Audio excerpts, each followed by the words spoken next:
NEET প্রশ্নপত্র ফাঁস ইস্যুতে কেন্দ্রীয় শিক্ষামন্ত্রীর পদত্যাগের দাবি কংগ্রেসের। হাইলাকান্দিতে ছাত্র কি গুঞ্জ কর্মসূচির সূচনা, শিক্ষা ব্যবস্থার স্বচ্ছতার দাবি।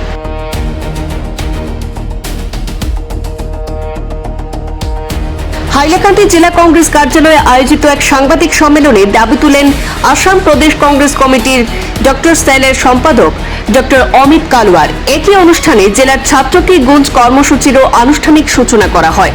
ডক্টর কালওয়ার বলেন, নিট পরীক্ষা সংক্রান্ত সাম্প্রতিক ঘটনায় বহু পরীক্ষার্থী এবং তাদের পরিবার উদ্বেগের মধ্যে রয়েছেন। তার অভিযোগ, বিভিন্ন স্তরের জাতীয় স্তরের প্রতিযোগিতামূলক পরীক্ষায় বারবার অনিয়মের অভিযোগ সামনে আসায় শিক্ষা ব্যবস্থার প্রতি শিক্ষার্থী এবং অভিভাবকদের আস্থা ক্ষতিগ্রস্ত হচ্ছে। তিনি আরও দাবি করেন, নিট, জেইই, ইউপিএসসি এবং এসএসসি সহ বিভিন্ন পরীক্ষার মাধ্যমে বিপুল অর্থ সংগ্রহ করা হলেও পরীক্ষা ব্যবস্থায় প্রত্যাশিত স্বচ্ছতা নিশ্চিত করা যাচ্ছে না। এই পরিস্থিতির নৈতিক দায় স্বীকার করে কেন্দ্রীয় শিক্ষামন্ত্রীর পদত্যাগের দাবি জানিয়েছে কংগ্রেস। কংগ্রেসের পক্ষ থেকে জানানো হয় যে ছাত্র কি গুঞ্জ কর্মসূচির মাধ্যমে হাইলাকান্দিতে শিক্ষার্থীদের বিভিন্ন সমস্যা তুলে ধরা, পরীক্ষা ব্যবস্থায় স্বচ্ছতা এবং জবাবদিহিতা নিশ্চিত করার দাবি জোরদার করা এবং শিক্ষা নিয়ে সচেতনতা বাড়ানোর উদ্যোগ নেওয়া হবে।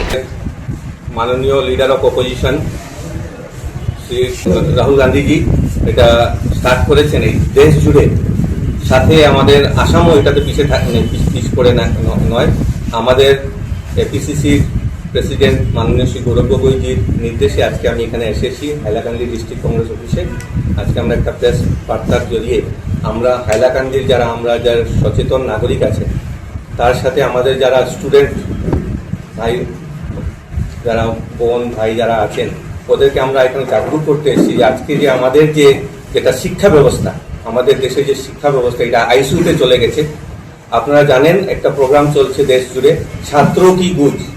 এই ছাত্র কি গুঞ্জের মাধ্যমে আজকে আমরা এই প্রেস মিটটা দেখেছি এবং আজকে যে শিক্ষা ব্যবস্থা যে আইসিইউতে চলে গেছে ওটা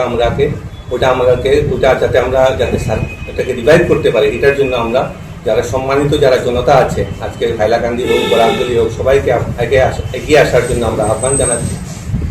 কিছু তথ্য আমি আপনাদের কাছে তুলে ধরবো কেন আমরা বলছি যে আমাদের শিক্ষা ব্যবস্থাটা আইসিইউতে চলে গেছে।